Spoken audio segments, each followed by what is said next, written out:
unos 50 metros arriba del zapato, tiene que estar perfectamente cementado, y unos 50 metros por debajo de la superficie de la tierra. También sirve para proteger zonas con gas somero o con shallow gas. Soporta el cabezal de pozo con más el stack de preventores.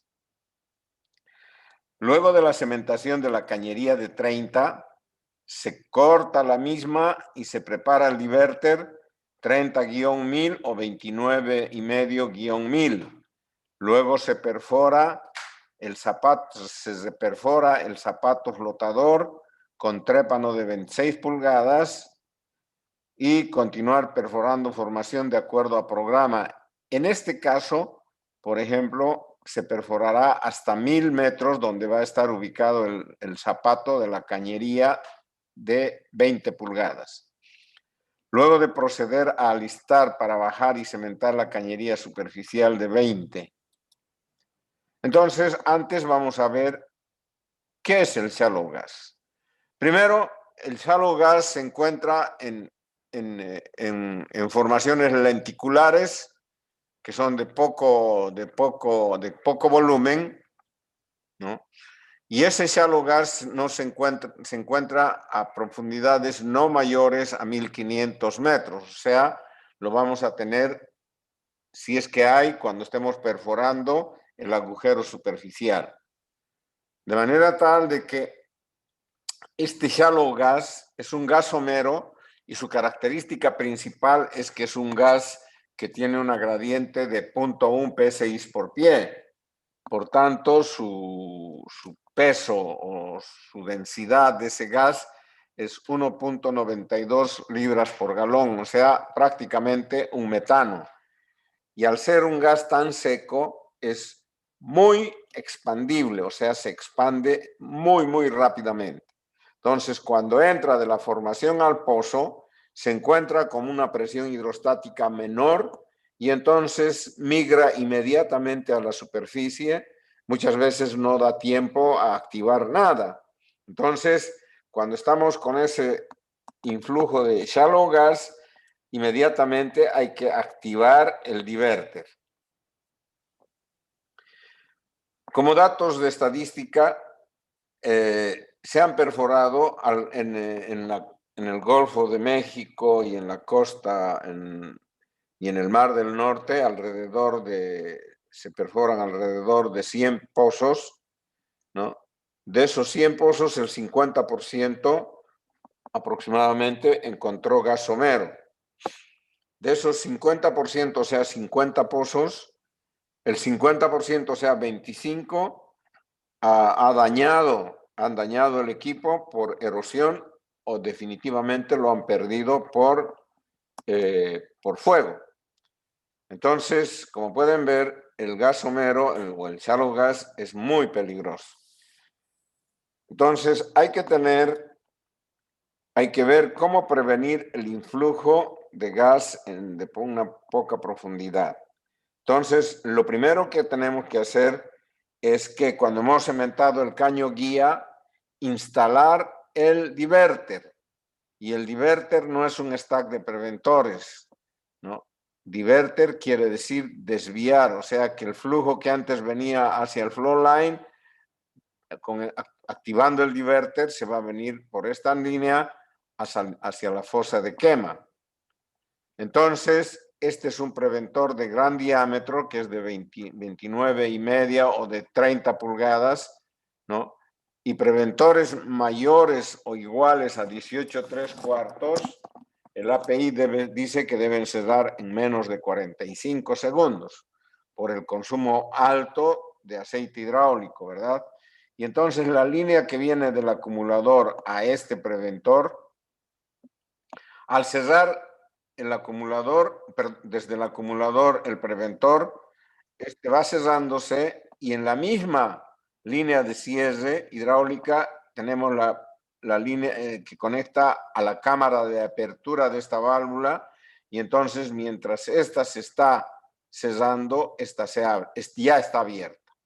Esta se abre muy rápidamente porque consume no más de 5 galones de aceite hidráulico. Entonces, inmediatamente se abre.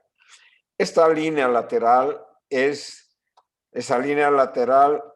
de, un segundito, esa línea lateral es de 10 3/4, o sea, un caño de 10 3/4 desde el centro de la boca de pozo hasta la fosa de quema. ¿Por qué tan grande diámetro? Porque el volumen que vamos a desviar es alto, ¿verdad? Y entonces se genera una pérdida de carga acá, ¿no? Cuanto más pequeño sea, mayor pérdida de carga vamos a tener y por tanto el riesgo de fracturar en 100 metros en el zapato del caño guía. Y si fracturamos el caño guía, en unos instantes lo vamos a tener el cráter en la planchada, ¿verdad? Porque está a no más de 100 metros. Por tanto, lo que se trata es de evitar el golpe de ariete en el zapato de la cañería guía. Entonces, como medida de prevención, se debe diseñar equipos de desviación o diverters.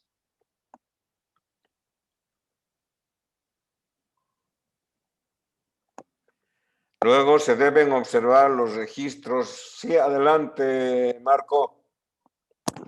Ingeniero, una consulta. ¿Cuándo sería más conveniente solo preparar el diverter y cuándo hacer un pozo piloto, como lo explicó en el tema 1?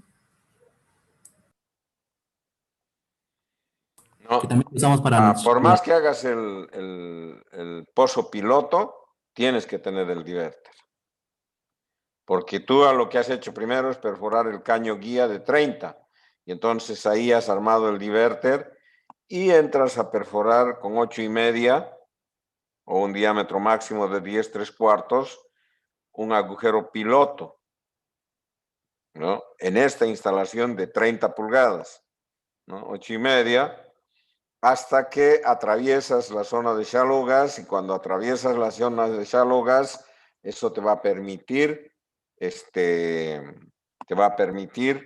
hacer un control de pozo, porque en un agujero reducido, ¿no? Vas a utilizar menor caudal para levantar los recortes y al mismo tiempo vas a utilizar la ECD va a ser mayor para un caudal menor, porque ni bien accionas el diverter y el perforador lo que hace es no parar la circulación, más por el contrario, aumentar el caudal para aumentar la ECD y esa ECD trate de ahogar el pozo.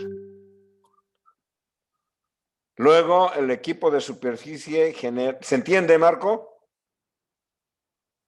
Sí, ingeniero, una cosita más. Entonces, el pozo piloto se lo realiza ahí mismo donde planeamos seguir perforando, ¿verdad? No en otro lado. Claro.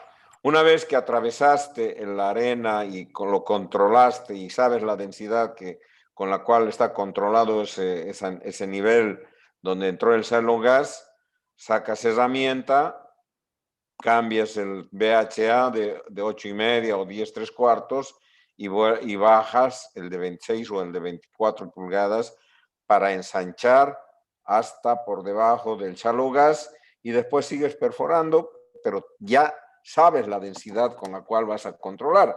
Porque si tú te metes a perforar directamente con 24 pulgadas sin hacer el shallow gas, y tú estás con 800 o 900 galones por minuto para hacer una buena limpieza, y el procedimiento, si tienes shallow gas, te dice que tienes que activar el diverter y luego aumentar la velocidad de la bomba hasta el tope. Pone que lleves a 1,200 o 1,400 galones por minuto.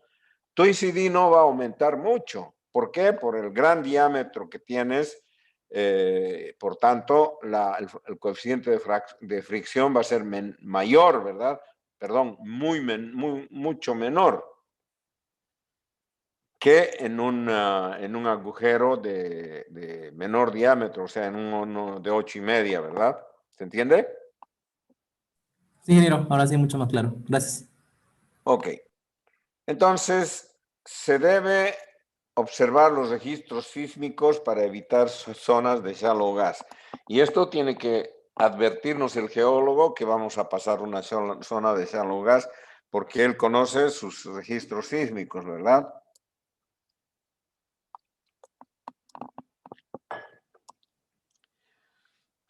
Luego se debe localizar el pozo fuera del área de riesgo, o sea que cambiar las coordenadas para que hagamos un pozo direccional, pero hay que ver muchos factores. Si ese cambio de coordenadas no va a ser afectado por la topografía de la zona. Y lo otro es que la trayectoria del pozo no nos genere mucho problema en cuanto a torque y arrastre para perforar hasta el objetivo, ¿verdad? Entonces, muchas veces, si no se puede, vamos a tener que entrar a perforar nomás en un agujero con las coordenadas iniciales y programar un pozo piloto. Perforar un agujero piloto para determinar la existencia de gas somero. Control de la velocidad de la perforación, o sea que si tú estás yendo a 20 metros por hora, ¿qué va a pasar? Se te va a sobrecargar el espacio anular con sólidos y por tanto aumentan la densidad del lodo. Y como la ventana de presiones en el agujero superficial es muy corta, entonces podemos estarnos aproximando muy riesgosamente a la gradiente de fractura, ¿verdad? Y entonces para evitar que se sobrecargue nuestra columna con recortes de perforación, lo que tenemos que hacer es regular primero la velocidad de perforación, luego ayudarnos con baches viscosos a la limpieza y finalmente, antes de hacer el agregado del tiro, repasar unas 3 veces para que nosotros podamos evacuar a las arandas la mayor cantidad de sólidos posibles de ese tiro perforado. Luego, mantener el pozo lleno de lodo cumpliendo la función de presión hidrostática mayor que la presión de formación. Pero cuando estamos sacando herramienta, el efecto de swap es muy grande, ¿no? Y entonces ese efecto de swap nos podría generar un influjo, de manera tal de que para evitar o para eliminar el efecto de swap, hay que sacar circulando en agujeros superficiales la herramienta. Información de la zona como espesores, permeabilidad, porosidad, posibles washouts, producción de arena. O sea, si se está viniendo agua o si está viniendo gas, nos va a erosionar las paredes del pozo y se va a venir acompañado de un gran volumen el influjo que tengamos, ¿verdad? Y entonces eso nos puede provocar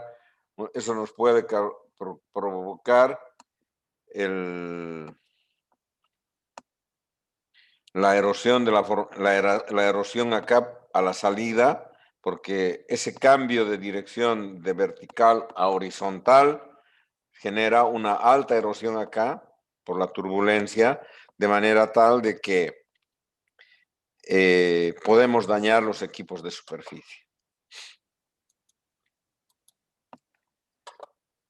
También tenemos que tener en cuenta, al igual que en el caño guía, en el agujero superficial, el control de la verticalidad, porque acá sí, cuando bajemos la cañería, antes de cementarla, tenemos que tener bien centralizada la cañería con el eje de la corona y con el eje de la mesa rotaria.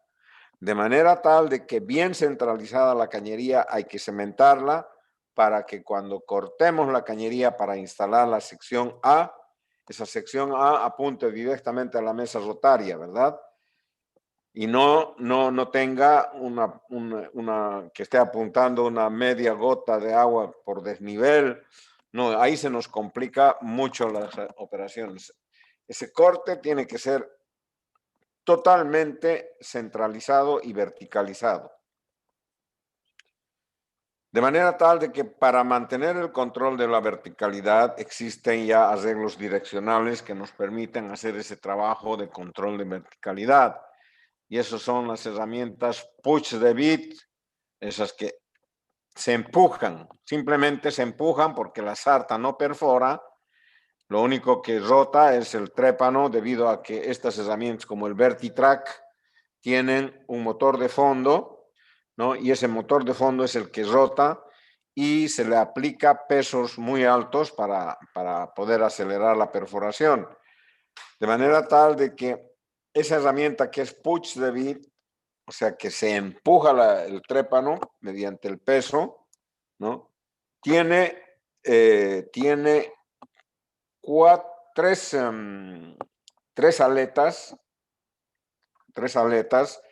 que cuando el pozo está empezando a aumentar la inclinación vertical, inmediatamente la lectura electrónica hace que se convierta en hidráulica y empiece, como la herramienta está quieta, a empujar el pad para donde se está yendo, ¿no? El pozo, la inclinación, sale un pad y empuja la herramienta para que lo lleve al centro, de manera tal de que lo que está haciendo es tratar de verticalizar, ¿verdad? Y también hay en las herramientas Point de Bit. Esas son el Power Drive, el Auto Track, luego el Exit. Hay muchas herramientas que son Point de Bit. Eso quiere decir que hay que rotar toda la sarta para que el trépano tenga una rotación. Entonces, ahí ya hidráulicamente el Power Drive va controlando la verticalidad y moviendo los pads, pero ese movimiento de los pads es casi continuo, especialmente cuando se está queriendo alejar de la verticalidad. En ese sector, los pads hacen mayor fuerza para empujar la herramienta hacia el eje que corresponde al eje axial o vertical del pozo. Los factores mecánicos también que deben ser controlados son las características, diámetros y peso de la sarta de perforación, la configuración del BHA, ¿verdad? Tipo de trépano que vamos a utilizar, velocidad de rotación de la sarta, peso sobre el trépano, tipo y propiedades de fluidos de perforación, la hidráulica para garantizar la limpieza del fondo del agujero y el transporte de los recortes hasta la superficie. No se olviden que la hidráulica es un elemento muy importante que nos ayuda en la limpieza del pozo. Los factores geológicos tienen que ver con la clase de constitución de material de las rocas o de las formaciones que vamos a atravesar, el grado de dureza, el buzamiento o inclinación de los flancos de la formación. Por tanto, es necesario verificar cada cierto tiempo y a intervalos determinados la verticalidad convencional del agujero mediante registros y análisis de los factores mencionados. Entonces, normalmente cuando estamos con una herramienta direccional, cada 9 metros hay que ir chequeando un survey para ver cómo estamos con la verticalidad y cómo estamos con el asunto de la dirección del pozo. ¿Por qué perforar un pozo vertical? Un pozo vertical parejo facilita bajar la cañería de revestimiento de mayor diámetro, en este caso la cañería superficial, hasta la profundidad total. La perforación vertical es una técnica esencial para evitar colisiones en secciones superiores de pozo perforadas desde la misma planchada. O sea que para evitar construir planchadas, porque construir una planchada lo mínimo que cuesta es $1 millón si estamos en el llano. Pero si estamos en la serranía del Subandino, más o menos una planchada cuesta alrededor de $5 a 7 millones. Entonces, ya para los pozos de desarrollo hay que pensar en utilizar la misma planchada de ese pozo, haciendo cellars muy próximos, ¿verdad? Con una separación de 3 o 4, 5 metros entre pozo y pozo. Y entonces ahí se tiene que tener un control de la verticalidad para no ir a chocar con los otros pozos perforados, ¿verdad? La tortuosidad excesiva en la parte superior del pozo causa un mayor esfuerzo de torsión y arrastre en las secciones subsiguientes del pozo. lo que puede conducir al desgaste de la sarta de perforación y de la cañería de revestimiento. ¿Qué quiere decir esto? Quiere decir que si nosotros perforamos todo esto es de perfo.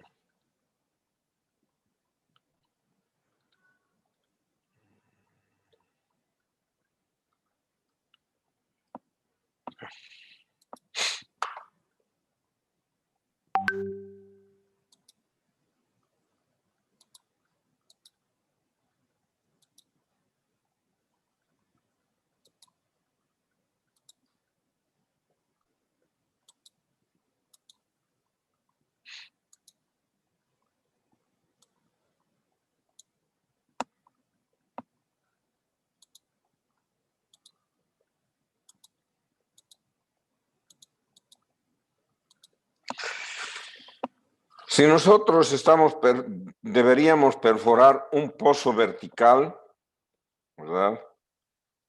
Cuyo eje axial de ese pozo es este. Y de pronto, por la tendencia de la formación o porque por el peso muy alto, empezamos a levantar ángulo, ¿no? Y entonces hemos levantado, pongámosle, hasta 4 grados y luego se hacen las correcciones para volver a la verticalidad. Y entonces, ¿ahí qué hemos hecho?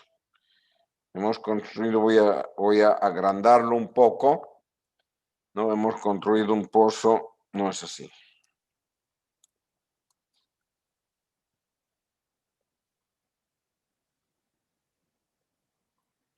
Y entonces, ese pozo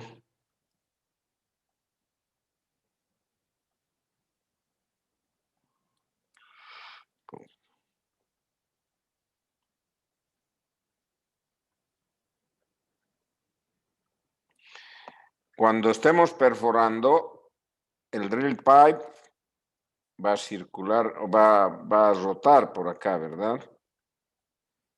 Y entonces acá ya habíamos dicho que se genera fatiga en el drill pipe por la tensión y la compresión en ese punto.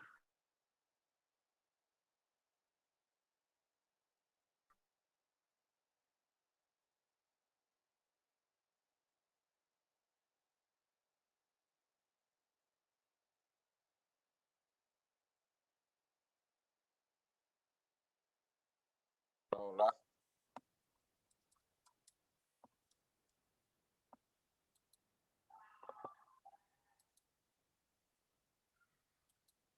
Hola, ¿me escuchan? Sí, ingeniero. Sí, se escucha, ingeniero. Sí, le escuchamos, Disculpen, ingeniero. Sí, se escucha, creo que ha ingeniero. habido un corte de luces, es que es una macana vivir en un pueblo. Bueno. Ok. Entonces, como pueden ver ustedes, cuando estemos perforando el agujero, el drill pipe que esté trabajando en este dogleg seguramente se va a ver fatigado. Después, cuando bajemos la cañería también se va a poner, se va a acomodar a ese dogleg. Y entonces acá se está generando una fuerza lateral y dentro de la cañería de 20 vamos a bajar para perforar el tramo de 17,5, luego la cañería de 9,5 octavos. Las demás cañerías tienen que estar ubicadas acá y esa carga lateral que estamos generando es tan severa que en todos los casos vamos a friccionar con las paredes de la cañería y desgastarlas, ¿verdad? Entonces, lo que se pretende es que se cumpla, que todo sea vertical.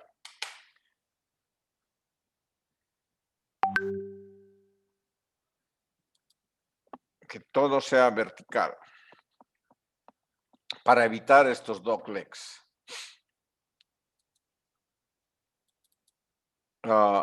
Entonces, la tortuosidad excesiva en la parte superior del pozo causa mayor esfuerzo de torsión y arrastre en las secciones subsiguientes del pozo, lo que puede conducir al desgaste de la sarta de perforación y la cañería de revestimiento. La tortuosidad también aumenta el potencial de problemas de perforación, tales como, pucha, siguen queriendo entrar. A ver.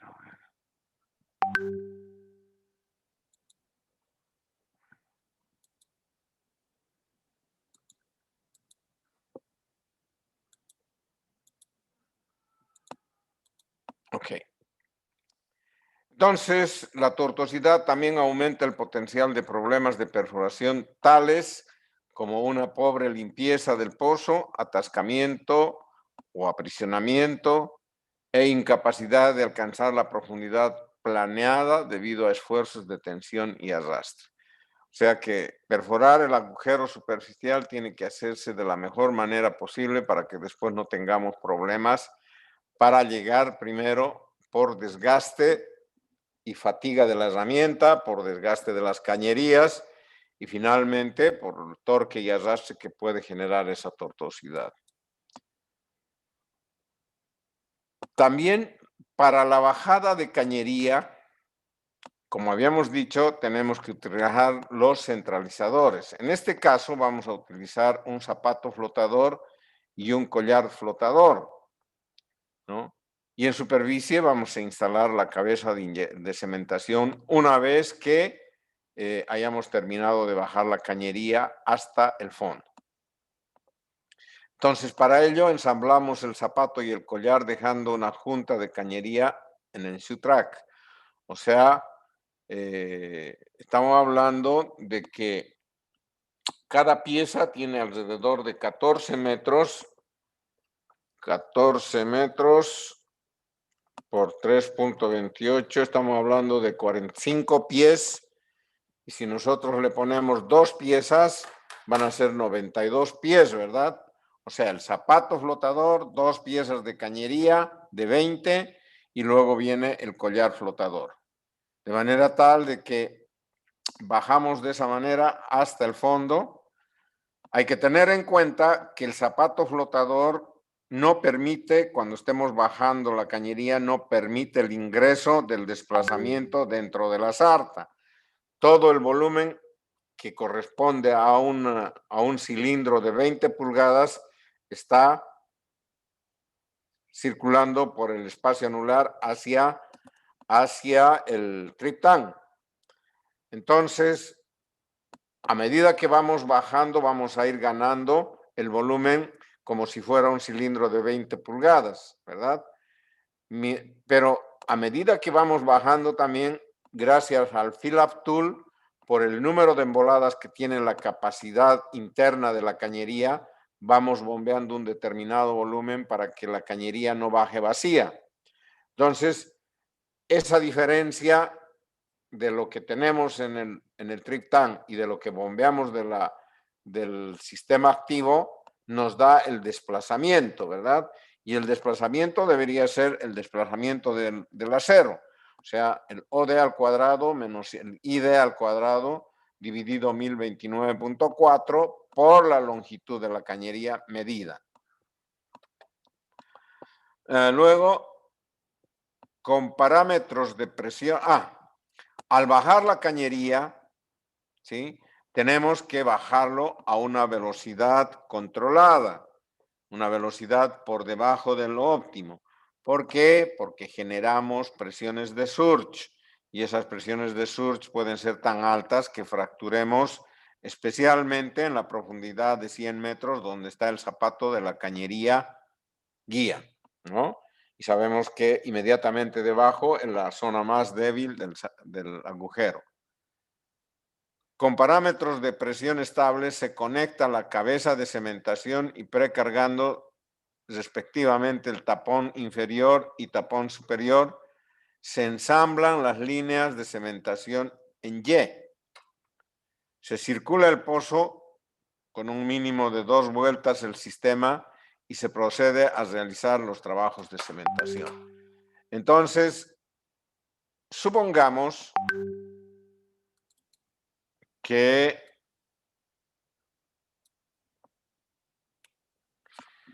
estamos perforando con un trépano.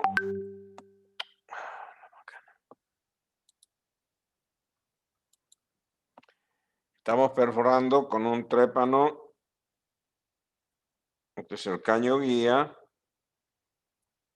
Y estamos perforando con un trépano de 26 pulgadas. Este drill pipe es de 5/7 octavos. Y el arreglo es con drill collars de 11 1/4. Entonces, ¿con cuánto estamos perforando este agujero de 26 pulgadas? Diámetro 26 pulgadas. Nos dice que es 40 por 26. Ese es el caudal medio óptimo. 40 por 26 nos da 1040 galones por minuto para tener una limpieza eficiente.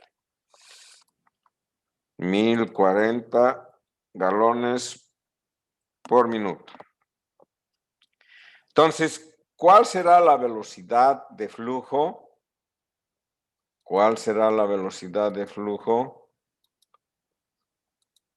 K. La velocidad de flujo. Esa velocidad de flujo se llama la velocidad promedio anular y es igual a ¿qué? Al caudal sobre 2.447 multiplicado por el OD al cuadrado, no, OH al cuadrado menos el OD al cuadrado. Esa velocidad anular es igual a 1040 galones por minuto sobre 2.447. El diámetro vamos a tomar como si fuera 26 pulgadas nomás al cuadrado menos el OD, que es el OD de la herramienta, que es 11 1/4 u 11.25 al cuadrado. ¿Cuánto nos da esto, por favor? 0,77. 0.77. Esta velocidad anular, ¿en qué unidad se estará? Pregunta.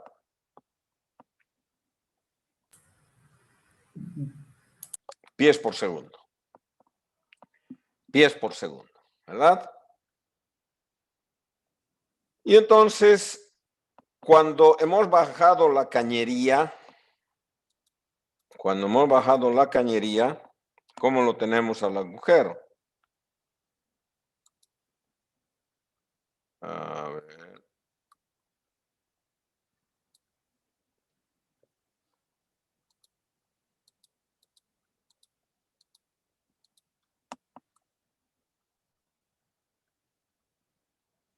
Este es el zapato.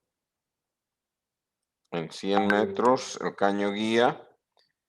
Y este es el agujero que hemos perforado de 26 pulgadas. Y acá está nuestro zapato, nuestra cañería.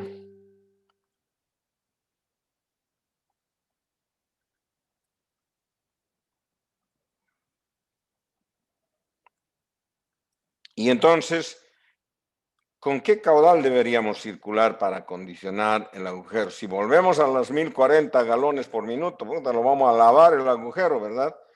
Entonces tenemos que volver o tenemos que ver a esa velocidad que habíamos calculado, anular con los portamechas, que era 0,77.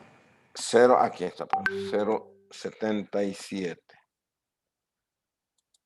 0,77 pies por segundo. Entonces, vamos a hacer que es 0.77 igual a ¿qué? Al caudal sobre 2.447 multiplicado por 26 al cuadrado menos, acá ya no es 11 1/4, va a ser 20 al cuadrado.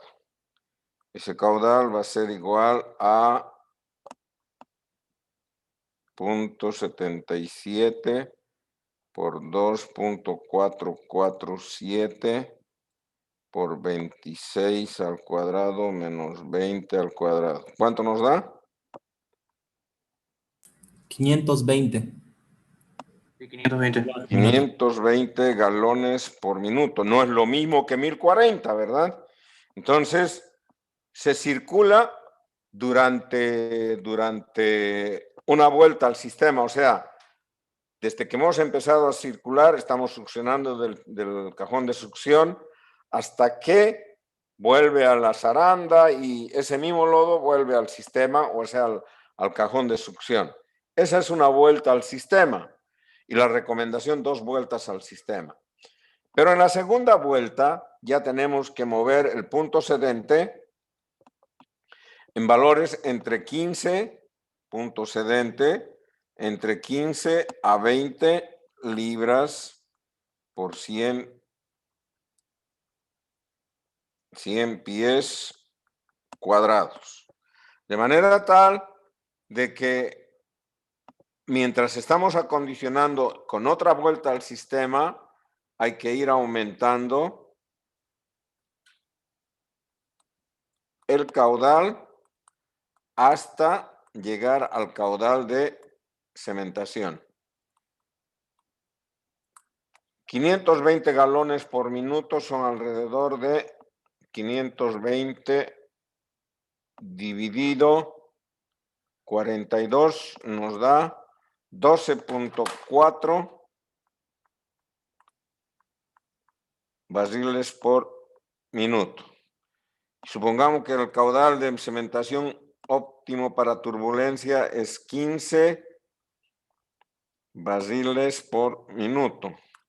Entonces nosotros ya estamos con 520 y a partir de ahí, en la segunda vuelta, vamos subiendo la velocidad hasta llegar a 15 barriles por minuto. De manera tal de que hay que ir subiendo paulatinamente. Podemos subir un medio barril por minuto, o sea, a 13 barriles por minuto y ver qué pasa, porque cuando aumentamos el caudal, ¿qué aumenta? Pregunta. La velocidad. ¿Qué? Aumenta la velocidad, pero ¿qué más aumenta?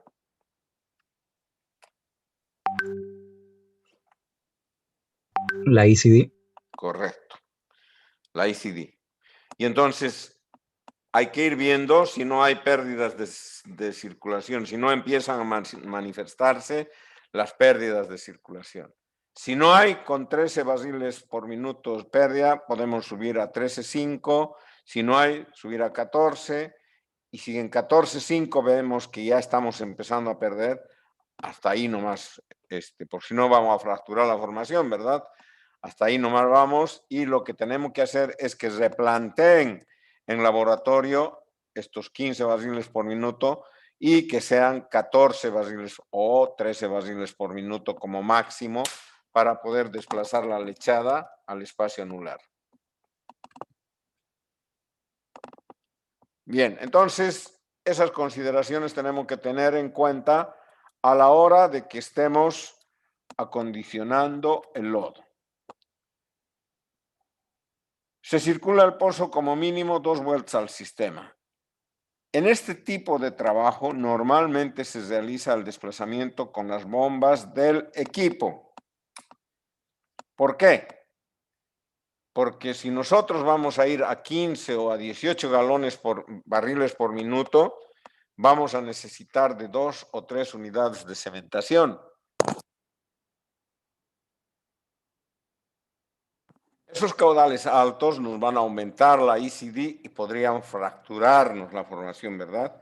Entonces, lo máximo que podemos bombear con 2 bombas es hasta 14 barriles por minuto, siempre viendo que no vamos a fracturar la formación.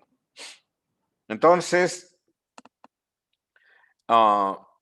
En este tipo de trabajo normalmente se realiza el desplazamiento con las bombas del equipo. Ahora bien, 12 a 15 barriles por minuto, ¿qué es lo que pasa? Las unidades de cementación tienen, ¿no?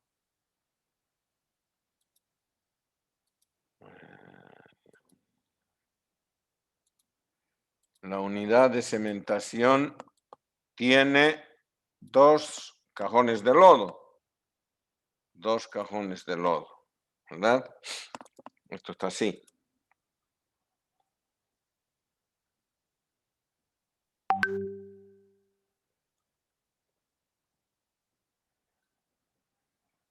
Desde el equipo viene mediante una línea por acá.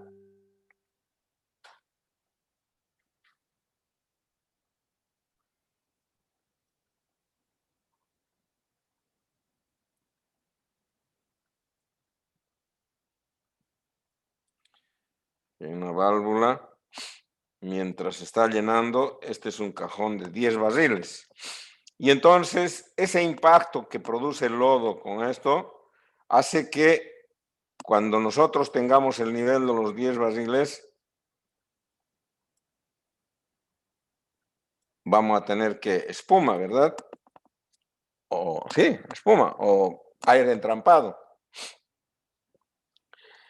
De manera tal de que depende de las condiciones del lodo, a esa altura es 1/8 a 1/4 de barril más o menos por cada 10 barriles.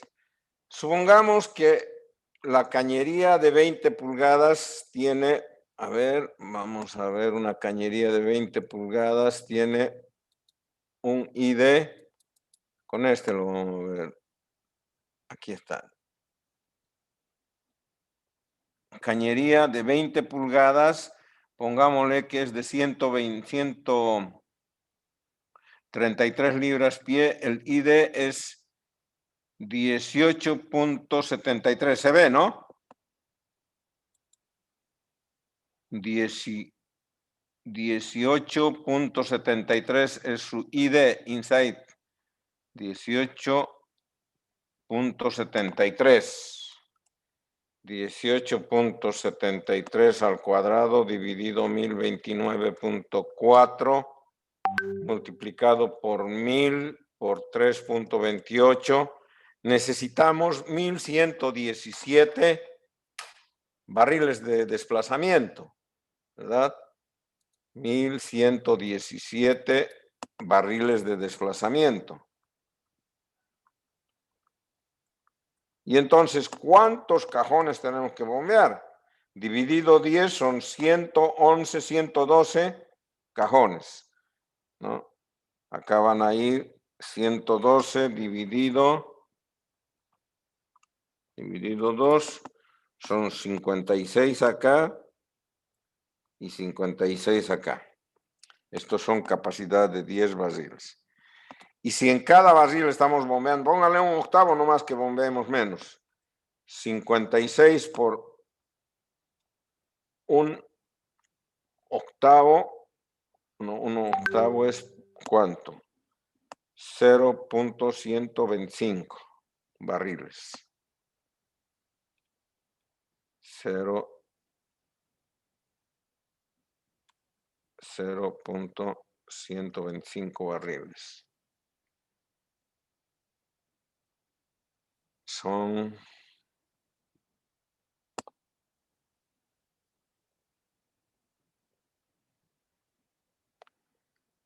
56 por 10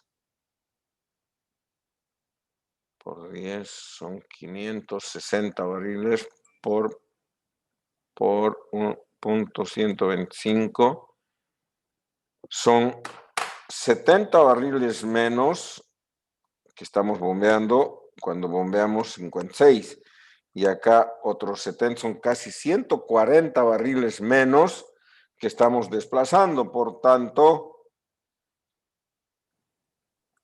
este es el collar flotador, ¿no? Acá está la lechada de cemento. Y hasta acá está el tapón. Y cuando pensemos que estamos ya bombeando los 1117 barriles, bombeando esos 156 y 56, nunca vamos a agarrar presión de cierre. ¿Y cuánto vamos a tener que desplazar? Ciento y pico barriles más, son 140 barriles más. Pero por ahí este tapón se ha cruzado y no estamos agarrando presión de cierre porque no está yendo el tapón y lo que vamos a hacer es sobredesplazar el lodo al espacio anular. Ahí sí lo vamos a fregar la cementación, ¿verdad? Entonces, el control de volúmenes en una unidad de cementación es muy difícil, muy difícil. Entonces, la única manera de controlar ese volumen de desplazamiento es utilizando la capacidad y la eficiencia de la bomba. Ya hemos visto cómo calcular la eficiencia de la bomba, entonces hay que calcular por emboladas. Supongamos que la cañería o que la bomba tiene camisas de 6,5 pulgadas por 12 y son triplex. Y de acción simple, vamos a decir que es 6.5 al cuadrado por pi cuartos, ese es el área, por la longitud es el volumen, por 3. Eso nos da 6.5 al cuadrado por 1195. ¿cuánto? 1195, redondeando. 1195, esto es pulgadas cúbicas por embolado. Volada. Y entonces nosotros necesitamos o en galones por embolada o barriles por embolada.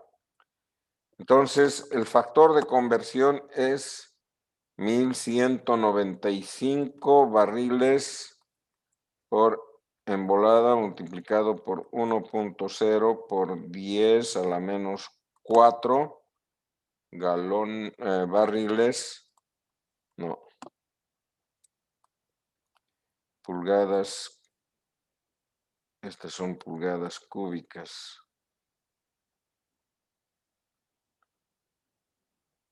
En 195 pulgadas cúbicas multiplicado por 1 por 10 a la menos 4 barriles por pulgada cúbica. ¿Cuánto nos da eso?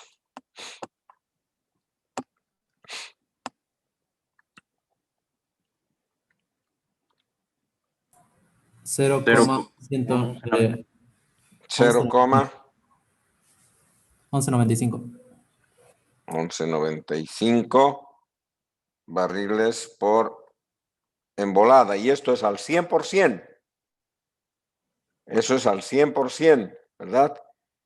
Y nosotros necesitamos saber la eficiencia. Ya sabemos cómo calcular. Vamos a dar directamente, pongámosle que la eficiencia volumétrica es igual a 96%. Entonces, la capacidad de esa bomba es igual a ¿qué? ¿Cuánto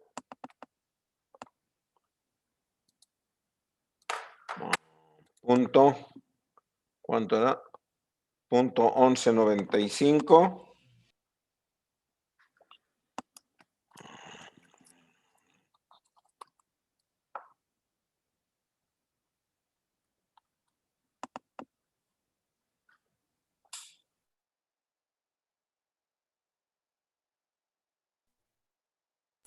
Cero coma 1147.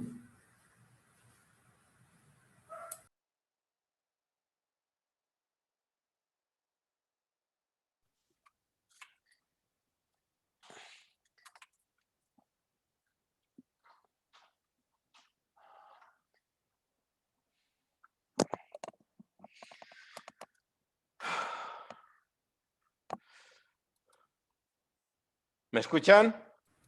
Y ahora Sí. sí, ingeniero. Sí, ingeniero. Pucha, no es la luz, Ingeniero. es que yo le estaba pateando al interruptor. Ok. Entonces, estábamos en que la capacidad era .1195. Esto es barriles por embolada por .96. 0.1147. ¿Cuánto? 0, 0.1147. sí, eso. 0.1147 barriles por embolada. Y entonces, ¿cuánto era nuestro volumen de desplazamiento? Era 1117. 1117 barriles dividido, estas son las emboladas, dividido .1147 barriles por embolada. Estos se van y nos queda emboladas. ¿Cuánto nos da? 9.738 emboladas. 10.738. 9.000. ¿Cuánto? 9.000. 9.000. El resto está bien. 9.738 emboladas. Entonces, antes de empezar a desplazar con lodo la lechada, ponemos en 0 y este contador va a ir contando, y cuando estemos próximos a los 9.738, ya quiere decir que el tapón está llegando a su destino, ¿verdad? Y entonces, como pueden ver, este valor es muy importante.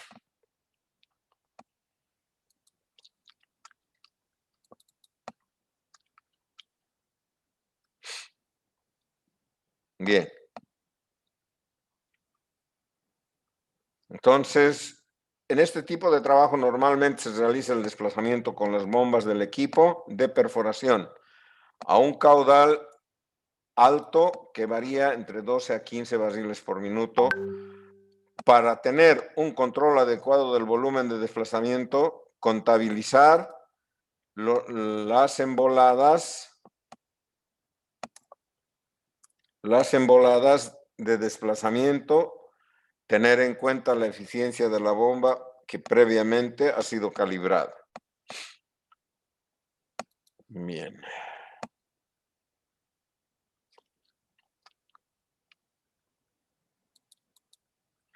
Entonces, normalmente la cañería de 20 pulgadas, porque el cemento llega también hasta superficie, se realiza con Stinger, pero para ver cómo hacer con grandes volúmenes, el ejercicio está dado como para que nosotros podamos utilizar los tapones de cemento. Y en este caso, vamos a utilizar 3 tapones, dos inferiores y un superior o el de cierre, ¿no? Entonces acá vamos a tener 3 tapones. Los tapones inferiores que tienen una coloración anaranjada, ¿no? Son de este estilo, que tienen exactamente el diámetro de la cañería.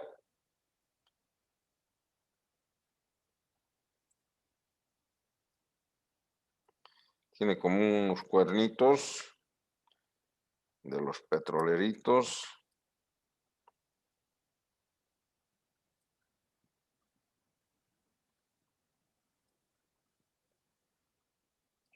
Ok. Entonces, internamente tiene aluminio. Y en el tapón inferior tiene un pasaje, este cilindro de aluminio, que acá tiene un disco de ruptura, ¿no? Todo esto que está achurado es elastómero.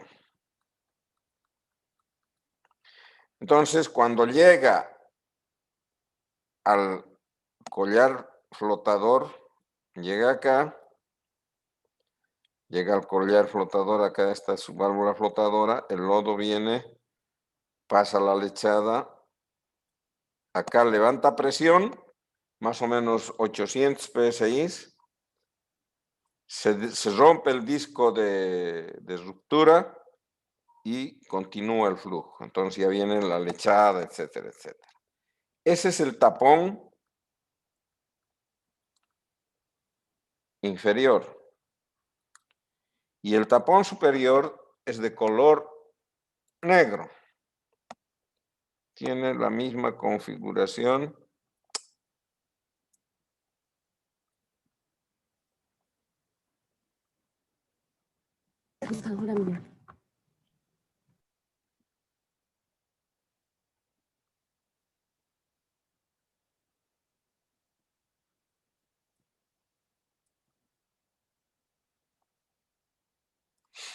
Tiene la misma configuración. Acá adentro tiene un cilindro también de aluminio, pero que ya no tiene ese pasaje ciego, ¿verdad? Esto es la goma.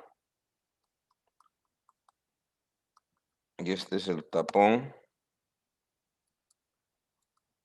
superior o de cierre. Y entonces cuando termina este, llega sobre este, la presión ya no sube y eso nos indica que el cemento ya está en su posición final. Entonces nosotros vamos a utilizar para el desplazamiento 2 de estos tapones y un tapón de cierre. Bien.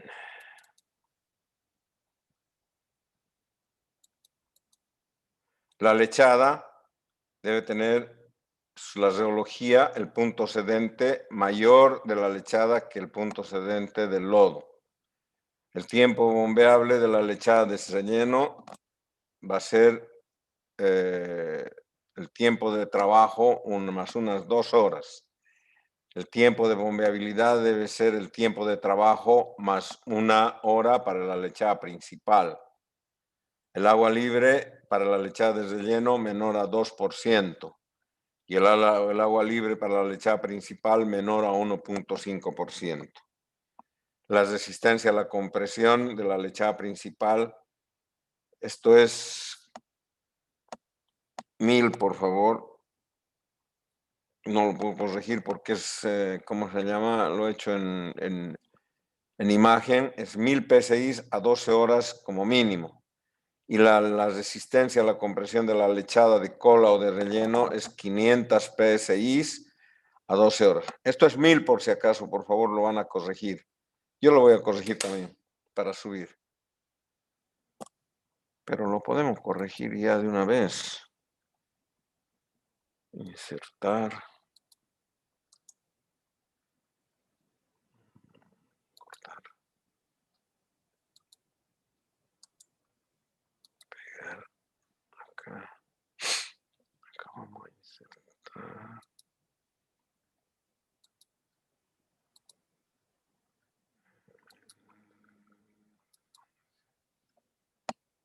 Ir. Ir.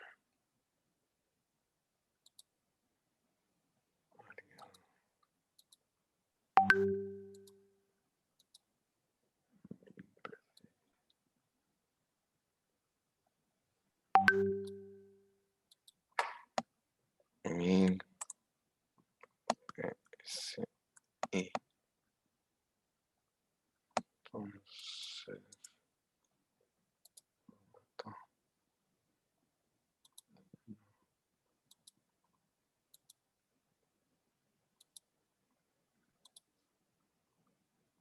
1000 psi.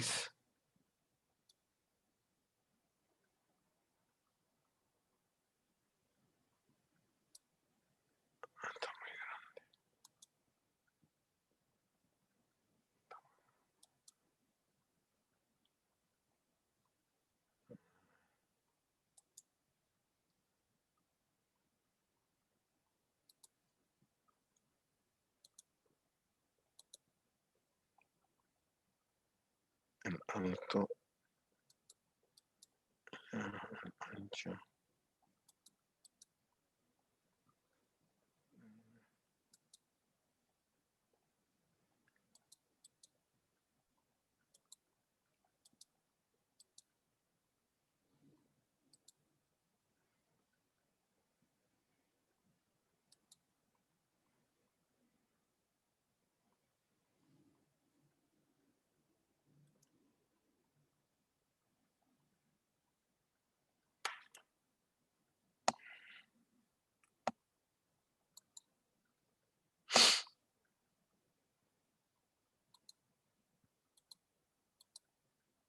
Ya.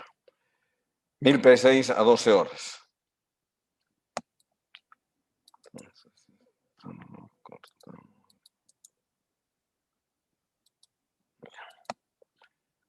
Ojo.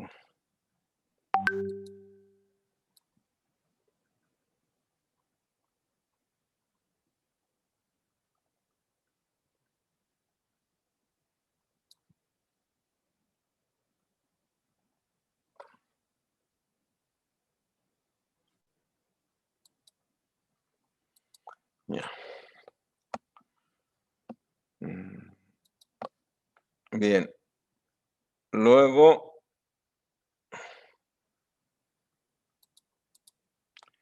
estas son las especificaciones de la cañería. Acá tenemos el libraje de la cañería, el espesor de la pared, espesor de pared de la cañería, el diámetro interno, el drip y todos los requerimientos que ustedes necesiten en cuanto a resistencia, etcétera, etcétera.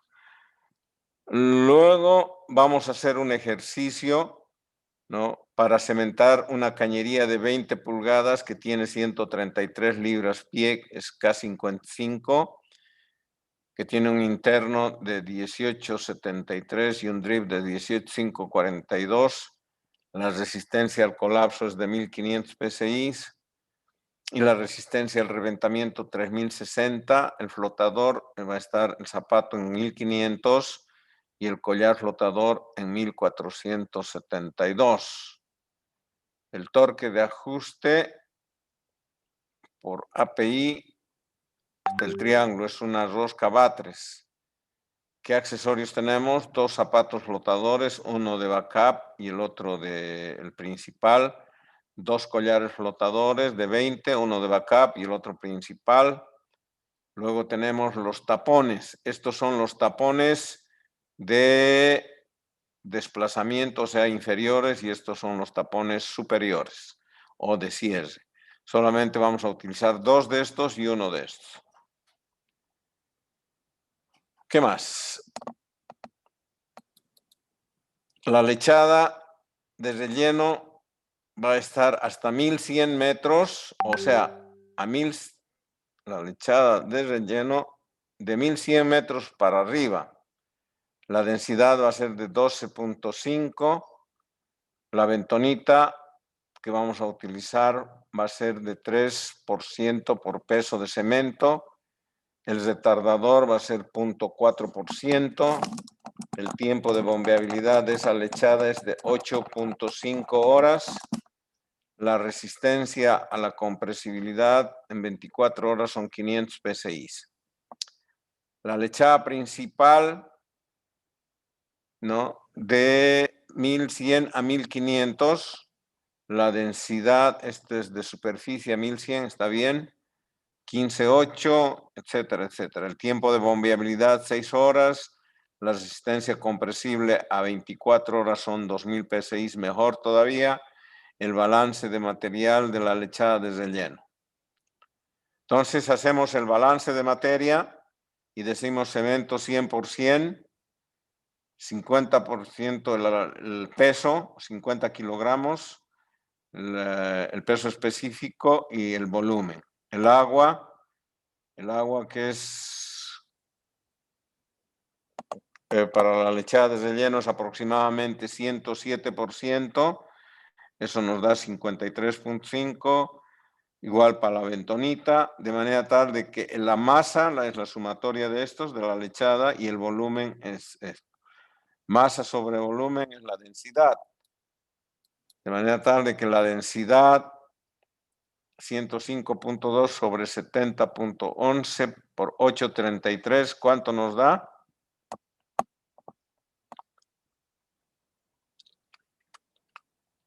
12,5, está bien. Bien, el rendimiento de la lechada es 70.11 dividido 159 y para el agua es esta. El balance de materia para la lechada principal vamos a utilizar solamente cemento clase A y agua. Y vamos a ver si el tiempo de bombeabilidad nos alcanza para poder desplazar. Y entonces tenemos la masa 72 kilogramos y el volumen 37. Eso nos da una densidad de 15.8 libras por galón. ¿Está bien?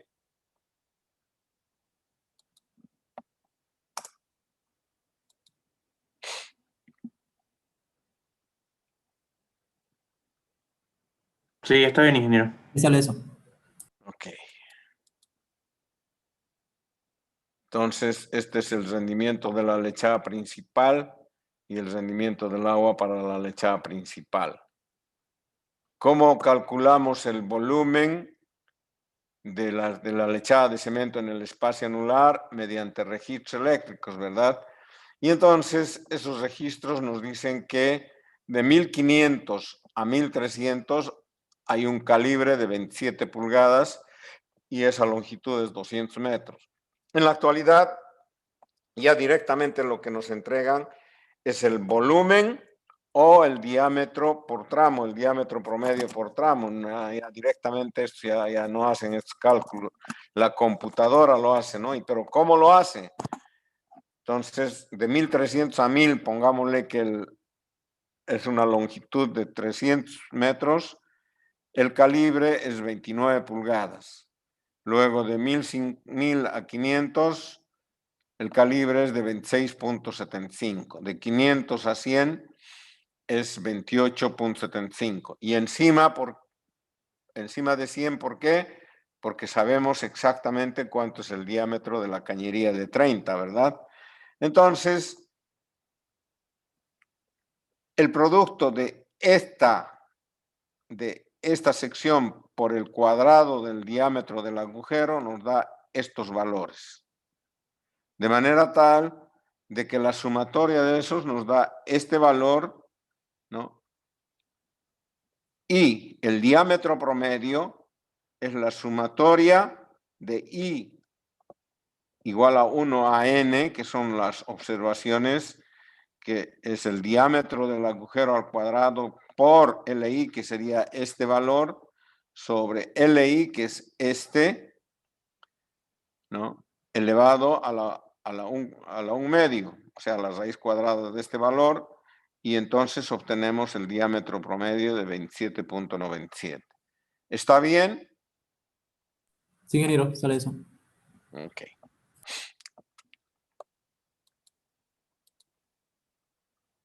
Bien, entonces la capacidad del espacio anular con ese diámetro promedio es este valor. Para la lechada de relleno necesitamos la capacidad por 1100 era, ¿no?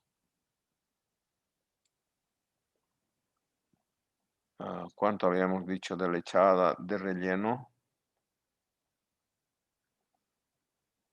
1100 menos 100, está bien, 1000. Está bien 1000 acá. 1000. No es 1100 porque vamos a calcular acá con el diámetro interno de la cañería. 1000 por 3.28 y le vamos a dar un exceso de 15%. Cuando hemos hecho registros eléctricos siempre le damos un 15% de exceso. El volumen de lechada van a ser 1401 barriles. Porque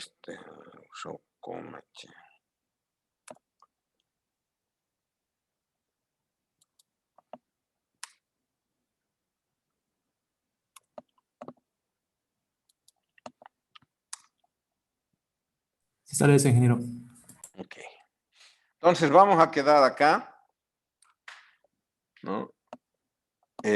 Por favor, vayan levantando la manito para tomar asistencia. Martes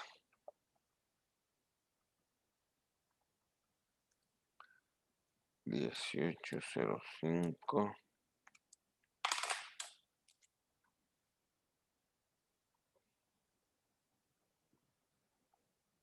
Perforación 4P1. Estamos en el capítulo 2. página 27. En lechada de relleno. Ok, levantaron 48 la mano y el total, hay un chat de Huarachi, son 51, 52 presentes y el total son 61, 9 chambones que se han ido. Ok. 54, estoy grabando. Nos vemos el día. Yo la próxima semana, hoy es martes, el jueves tenemos la próxima clase, ¿no? Yo la próxima semana no voy a asistir a clases. Entonces, ¿qué día tienen ustedes con el ayudante Perfo 4? Lunes y miércoles Lunes en y la miércoles mañana. a las Lunes y miércoles. De 10 a 11:30 de la mañana. Yo mañana paso. Y el otro grupo es de 8:30 a 10, ¿no? Sí. Sí, ingeniero. Mañana podríamos pasar de 10:30 a 11. ¿Les parece? Sí. 10:30 a 11. Inge, a esa hora pasamos auxiliatura con el auxiliar. No, pero no se preocupen, yo le voy a hablar a él. Miércoles a las 10:30 empiezan. ¿A qué hora empiezan? A las 10 en punto. A las A las 10. 10 en punto, Inge. Ok, a las 10 en punto nos vemos. Ya, para pasar, porque yo no voy a poder la próxima semana y hay que aprovechar. Entonces mañana nos vemos. Ok, Inge. Está bien. Dios los bendiga, cuídense. Hasta luego, Cuídate, ingeniero, gracias. Pero ingeniero, gracias.